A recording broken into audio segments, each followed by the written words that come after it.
The air was thick with salt, the wind howling against the cliffs of Dover Beach on a cold winter's evening in the UK. The horizon stretched endlessly before him, the dark waves crashing against the shore with an eerie, rhythmic force. David Walker, a 42-year-old father, stood frozen, his hands clenched tightly against his sides, his heart racing in his chest. A piercing scream echoed in the distance, carried away by the wind, but David barely heard it. All he could hear was the pounding of his heart and the overwhelming sense of fear that gripped his body. His son, Ethan, had been missing for over 4 hours. The storm had picked up, making the search all the more treacherous, but David couldn't stop looking. He wouldn't stop until he found his son. Ethan, only 10 years old, had slipped away from the family's rented seaside cottage earlier that day, heading toward the beach to catch a glimpse of the storm. David had never imagined that such a simple, innocent act would lead to something much darker. But as David stared out into the churning waters, he knew something wasn't right. It wasn't just a fact that Ethan was missing. It was a gut-wrenching feeling that this wasn't an accident. Something was wrong. Someone or something was responsible. David Walker was an average man living in Cheshire, England, with his wife, Rachel, and their 2 children, Ethan and Amelia. A quiet, hard-working man, David had always been protective of his family. Rachel and he had been married for 15 years, and their children were the center of their world. Their summer vacations had always been a time to reconnect, to escape the pressures of life and enjoy each other's company. This year's trip to Dover was supposed to be no different. The family had rented a small cottage overlooking the beach, a perfect place to relax, unwind, and enjoy a few quiet days away from the hustle and bustle of daily life. But as soon as they arrived, things began to feel off. Ethan, as usual, was full of energy, running along the beach and exploring the rocks and cliffs. He had always been curious, fearless, and adventurous. He loved the ocean, often speaking of the creatures that lived beneath the waves. It was his fascination that David always encouraged, yet he had grown increasingly concerned with Ethan's tendency to wander off, especially near the cliffs. It was around 3 p.m. on their second day at the beach when everything started to unravel. Ethan had asked his father if he could go down to the beach alone to see the storm clouds roll in. David, distracted by the ongoing task of setting up their cottage, agreed. He reminded Ethan to be careful and to stay close. But as the hours passed, David began to feel a deep sense of unease. By 6 p.m., the storm had grown fierce, the wind howling and the waves rising with an ominous force. David, concerned for Ethan's safety, went to find him on the beach. He searched the shore, calling Ethan's name, but there was no sign of him. The panic set in immediately. David's thoughts raced. Had Ethan gotten caught in the storm? Had he wandered too far along the beach?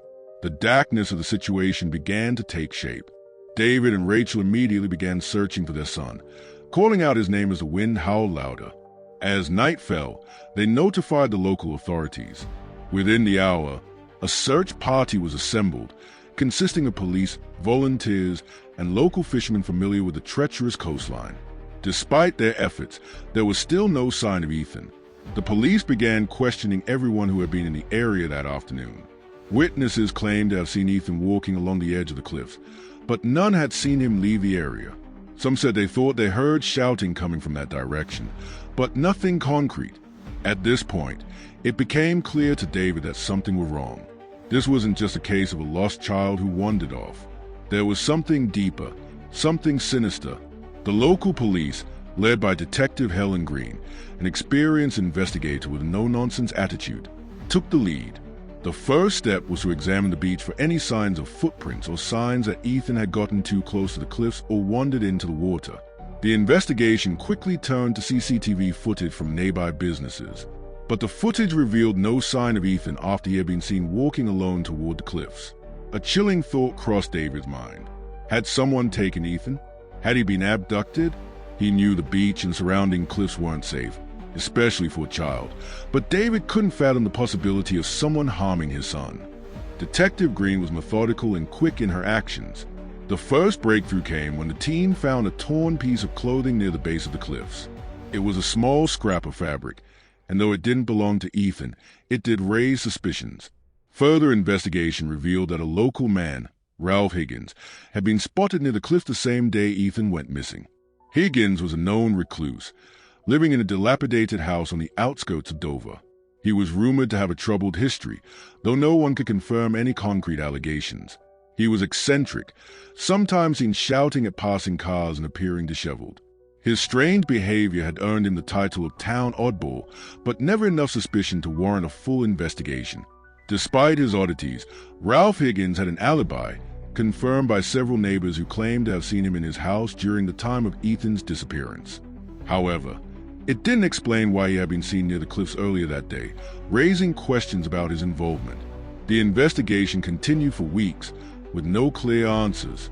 Interviews were conducted, new leads were followed, but nothing significant emerged. The case seemed to be slipping through the cracks. Just when the case seemed to have stalled, a new lead surfaced in the form of an anonymous phone call to the police. The caller, with a voice disguised as sound mechanical, claimed to have vital information about Ethan's disappearance. They described seeing a figure, likely a man, near the cliffs, carrying something heavy that appeared to be a child's body wrapped in a large bag. The anonymous caller suggested that the man was not alone, but they refused to reveal any more details, hanging up abruptly. The information was chilling. Could this be the breakthrough the investigators had been hoping for? The search was intensified, but this time, the focus shifted to the surrounding cliffs and the potential for hidden cave where evidence might have been concealed.